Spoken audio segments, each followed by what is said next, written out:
వర్గాలకు ఒక ధైర్యాన్ని ఆత్మస్థైర్యాన్ని కల్పించినందుకు మరొకసారి ముఖ్యమంత్రి గారికి ధన్యవాదాలు తెలియజేసుకుని సెలవు తీసుకున్నాం అధ్యక్ష. జై శ్రీరామ్. శ్రీమతి గౌతు శిరీష గారు.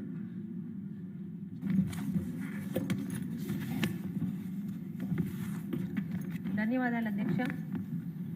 తెలుగుదేశం పార్టీకి బీసీలతో ఉన్న అనుబంధం ఆంధ్రప్రదేశ్ రాజకీయాల్లో చాలా ముఖ్యమైన అంశం అధ్యక్ష. స్వర్గీయ నందమూరి తారక రామారావు గారు ఆయన కాలం నుండే టీడీపీ ఆవిర్భావం తర్వాత బీసీ వర్గాలకి రాజకీయంగా ప్రాధాన్యత పెరిగిందనే భావన అప్పటి నుంచే మొదలైంది అధ్యక్ష.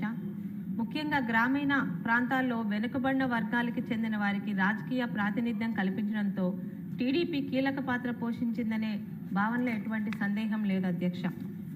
బీసీలకు పంచాయతీలు, మున్సిపాలిటీలు, ఇతర స్థానిక సంస్థల అవకాశాలు కల్పించడం ద్వారా పార్టీకి బీసీ వర్గాల్లో బలమైన సామాజిక ఆధారం ఏర్పడింది అధ్యక్ష. తెలుగుదేశం పార్టీది బీసీలది 40 ఏళ్ల అనుబంధం అధ్యక్ష. ఒక తరం బీసీల తరం రాజకీయంగా ఎదగడానికి కానీ, బీసీల సమాజంలో తమ గొంతుకు వినిపించడానికి కానీ, సమాజంలో నాయకత్వంలోకి రావడానికి కానీ తెలుగుదేశం పార్టీ చాలా కృషి చేసింది అధ్యక్ష. తెలుగుదేశం పార్టీ ఆవిర్భావంతో ఆంధ్రప్రదేశ్ రాజకీయాల్లో బీసీల నాయకత్వంలో ఒక కొత్త అధ్యాయం మొదలైంది అధ్యక్ష. అప్పటి వరకు రాజకీయ అధికారానికి దూరంగా ఉన్న అనేక బీసీ సామాజిక వర్గాలకి మనము కూడా రాజకీయాల్లో ఒక భాగమే, మనం కూడా నాయకత్వంలోనే ఉండగలమని ఒక ఆత్మవిశ్వాసం తెలుగుదేశం పార్టీ పెంచింది అధ్యక్ష. బీసీలు కేవలం ఓటర్లు మాత్రమే కాదు, వారు నాయకులుగా కావాలి, వారు నిర్ణయాలు తీసుకోవాలి, వారికి కూడా అధికారంలో భాగస్వాములు కావాలి అనే ఆలోచనకి తెలుగుదేశం పార్టీ నాంది పలికింది అధ్యక్ష.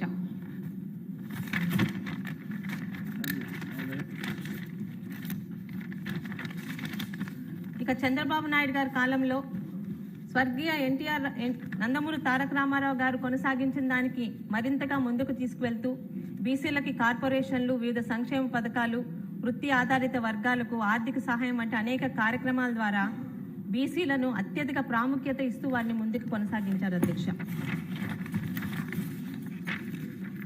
సమాజ నిర్మాణంలో కీలక పాత్ర పోషిస్తున్న బీసీలకు రాజకీయంగా న్యాయం చేసే విధంగా చారిత్రాత్మక అడుగు వేసే సభలో ఈరోజు నన్ను కూడా మాట్లాడడానికి అవకాశం ఇచ్చిన పెద్దలకి అందరికీ కూడా ధన్యవాదాలు తెలుపుకుంటున్నాను అధ్యక్ష. బీసీలకి అధికారంలో అలాగే నిర్ణయాలు తీసుకునే వ్యవస్థలో తగిన ప్రాతినిధ్యం ఉండడం సామాజిక న్యాయానికి అత్యవసరం అధ్యక్ష. అందుకే ఈరోజు స్థానిక సంస్థల్లో 34% రిజర్వేషన్లని పునరుద్ధరించాలనే కూటమి ప్రభుత్వం నిర్ణయాన్ని ఒక బీసీ సామాజిక వర్గానికి చెందిన వ్యక్తిగా హృదయపూర్వకంగా స్వాగతిస్తున్నాను అధ్యక్ష. ఇది బీసీలకి కేవలం ఇచ్చే రిజర్వేషన్ మాత్రమే కాదు అధ్యక్ష, వారి హక్కుకు, వారి ఆత్మగౌరవానికి, వారి నాయకత్వానికి ఈరోజు కూటమి ప్రభుత్వం తెలుగుదేశం పార్టీ ఇస్తున్న ప్రాధాన్యత అధ్యక్ష. రాష్ట్రంలో సమాజంలో సగభాగంగా ఉన్న బీసీల భవిష్యత్తుకు సంబంధించిన అత్యంతమైన కీలకమైన అంశం అధ్యక్ష. బీసీలకు రాజకీయ సాధికారత, సామాజిక గౌరవం, ఆర్థిక భద్రత కల్పించే దిశగా ఈరోజు కూటమి ప్రభుత్వం తీసుకున్న ఈ చారిత్రాత్మక నిర్ణయంపై మాట్లాడే అవకాశం రావడం నాకు చాలా ఆనందంగా ఉంది అధ్యక్ష. ఎందుకంటే ఇది ఒక రిజర్వేషన్ మాత్రమే కాదు అధ్యక్ష, బీసీలకి వారి రాజకీయ హక్కుని తిరిగి అందించే ఒక నిర్ణయం అధ్యక్ష.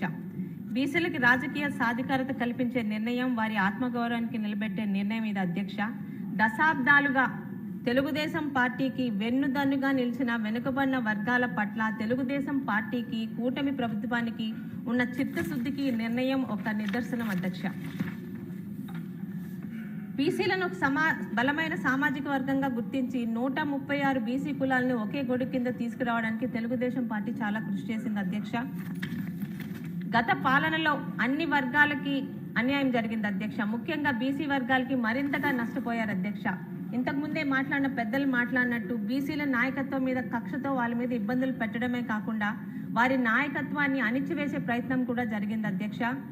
34% ఉన్న రిజర్వేషన్లని 24%కి తగ్గించారు అధ్యక్ష. దాని ఫలితంగా వేలాది మంది బీసీలు తమ రాజకీయ పదవుల్ని కోల్పోయేలా చేశారు అధ్యక్ష గత పాలనలో ఉన్న పార్టీ. సుమారు దాదాపు 16,800 మంది బీసీలు తమ పదవులను కోల్పోయారు అధ్యక్ష. ఇక కూటమి ప్రభుత్వం బీసీల కోసం గత 2 ఏళ్లలో చేసిన అనేక కార్యక్రమాలు ఇప్పుడే సోదరి మంత్రి సబితా గారు మనకి వివరించారు అధ్యక్ష. 2 ఏళ్లలో ఇచ్చిన సంక్షేమ పథకాలతో పాటు ప్రతి ఒక్క వర్గానికి, ప్రతి ఒక్క ప్రాంతానికి, ఏ ఒక్క బీసీ వర్గాన్ని కూడా వదలకుండా అన్ని వర్గాల్ని సమాన దృష్టితో చూస్తూ వారికి ఆర్థికంగా, సామాజికంగా ఎంతో గౌరవాన్ని, చేయూతని అందించారు అధ్యక్ష. ఈరోజు ఎన్నికల సమయంలో మన యువ నాయకులు లోకేష్ గారు ఇచ్చిన మేనిఫెస్టోలో ఇచ్చిన మాటని ఈరోజు మనం అమలు చేస్తున్నాం అధ్యక్ష. ఇది కూటమి ప్రభుత్వం బీసీలకి 34% ఇచ్చిన రిజర్వేషన్లు మనం ఇచ్చిన హామీ అధ్యక్ష. బీసీలకి రాజకీయ సాధికారత కూటమి ప్రభుత్వం లక్ష్యం. అలాగే బీసీలకు ఆర్థిక బాధ్యత కూటమి ప్రభుత్వం ఒక మన బాధ్యతగా తీసుకొని, బీసీ యువతకి విద్యా ఉపాధి ఒక సంకల్పంగా తీసుకొని, సమాజంలో సగభాగంగా ఉన్న బీసీలు అభివృద్ధి చెందితేనే ఆంధ్రప్రదేశ్ అభివృద్ధి చెందుతున్న ఒక నమ్మకంతో, బీసీల అభివృద్ధి రాష్ట్రాభివృద్ధి, బీసీల సాధికారత సమాజ సాధికారత ఒక నమ్మకంతో కూటమి ప్రభుత్వం బీసీలకు ఇచ్చిన మాట నిలబెట్టుకుంటూ స్థానిక సంస్థల్లో 34% రిజర్వేషన్లు ఇవ్వడం వారికి మళ్లీ న్యాయం చేస్తుంది అధ్యక్ష. ఈ చారిత్రాత్మక నిర్ణయానికి సభ మద్దతు ఇవ్వాలని కోరుకుంటూ నాకు ఇచ్చిన అవకాశాన్ని మీ అందరికీ కూడా ధన్యవాదాలు తెలుపుకుంటున్నాను అధ్యక్ష. జై హింద్. కాలువ శ్రీనివాసులు గారు.